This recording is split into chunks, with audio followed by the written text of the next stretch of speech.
नमस्कार, स्वागत है आप सभी को। आज की विषय है हनुमान पुत्र मकरध्वज की कथा। पवन पुत्र हनुमान जी बाल ब्रह्मचारी थे, लेकिन मकरध्वज को उनका पुत्र कहा जाता है। यह कथा उसी मकरध्वज की है।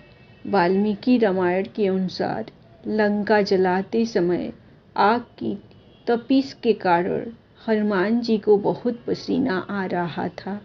इसलिए लंका दहन के बाद जब उन्होंने अपनी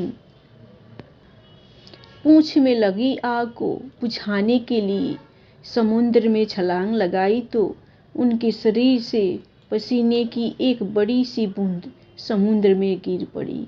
उस समय एक बड़ी मछली ने भोजन समझ वह बूंद निगल ली। उसके उदर में जाकर वह बूंद एक शरीर में बदल गई। एक दिन पाताल के असुर राज अहिरावण के सेवकों ने उस मछली को पकड़ लिया। जब वे उसका पेट चीर रहे थे तो उसमें से वानर की आकृति का एक मनुष्य निकला। वे उसे अहिरावण के पास ले गए। अहिरावण ने उसे पातालपुरी का रक्षक नियुक्त कर दिया।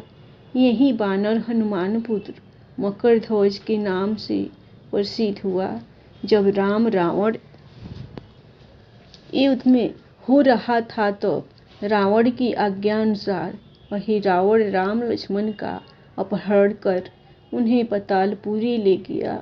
उनके अपहरण से वानर सेना भयभीत और शोकाकुल हो गई, लेकिन विभीषण ने यह भेद हनुमान के समक्ष प्रकट कर दिया।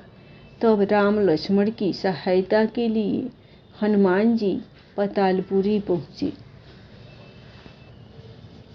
जब उन्होंने पाताल के द्वार पर एक वानर को देखा तो वे आश्चर्यचकित हो गए। उन्होंने मकरध्वज से उसका परिचय पूछा। मकरध्वज अपना परिचय देता हुआ बोला, मैं हनुमान पुत्र मकरध्वज हूँ और पातालपुरी का द्वारपाल हूँ। मकरध्वज की बात सुनकर हनुमान जी क्रोधित होकर बोले, यह तुम क्या कर रहे हो? दुष्ट, मैं बाल ब्रह्मचारी हूँ, फिर भला तुम मेरे पुत्र कैसे हो सकते हो? हनुमान का परिचय पाते ही मकरध्वज उनके चरणों में गिर गया और उन्हें प्रणाम कर अपनी उत्पत्ति की कथा सुनाई। हनुमान जी ने भी मान लिया कि वह उनका ही पुत्र है, लेकिन यह कहकर कि वे अभी अपने श्री राम और लक्ष्मण को लेने आए हैं।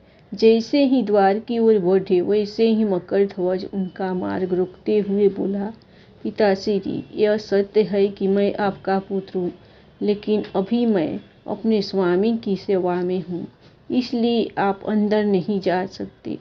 हनुमान जी ने मकरध्वज को अनेक प्रकार से समझाने का प्रयास किया, किंतु वह द्वार से नहीं हटा। तब दोनों में घोर युद्ध शुरू हो गया। देखते ही देखते हनुमान जी उसे अपनी पूंछ में बांधकर पाताल में प्रवेश कर गए। हनुमान जी सीधे देवी मंदिर में पहुंचे, जहां अहिरावण राम लक्ष्मण की बलि देने वाला था। हनुमान जी को देखकर चामुंडा देवी पाताल लोक से प्रस्थान कर गई। तब हनुमान जी देवी रूप धारण करके वहां स्थापित हो गए। कुछ देर के बाद अहिरावण वहां आया और पूजा अर्चना करके जैसे ही उसने राम लक्ष्मण की बलि देने के लिए तलवार उठाई, वैसे ही भयंकर गर्जन करते हुए हनुमान जी प्रकट हो गए और उसी तलवार से अहिरावण का वध कर दिया। उन्होंने राम लक्ष्मण को बंधन मुक्त किया। तब श्री राम ने पूछा, हनुमान, तुम्हारी पूंछ में ये कौन बंधा है? बिल्कुल तुम्हारे समान ही लग रहा है, इसे खोल दो। हनुमान जी ने मकरध्वज का परिचय देते हुए उसे बंधन मुक्त करा दिया। मकरध्वज ने श्री राम के समक्ष सिर झुका लिया। तब श्री राम ने मकरध्वज का राज्याभिषेक कर उसे पाताल का राजा घोषित कर दिया और कहा कि भविष्य में वह अपने पिता के समान दूसरों की सेवा करे। यह सुनकर मकरध्वज ने तीनों को प्रणाम किया। तीनों उसे आशीर्वाद देकर वहां से प्रस्थान कर गए। इस प्रकार मकरध्वज हनुमान पुत्र कहलाए। धन्यवाद दोस्तों। कहानी आप लोगों को पसंद आए तो आप लोग लाइक सब्सक्राइब जरूर कीजिए।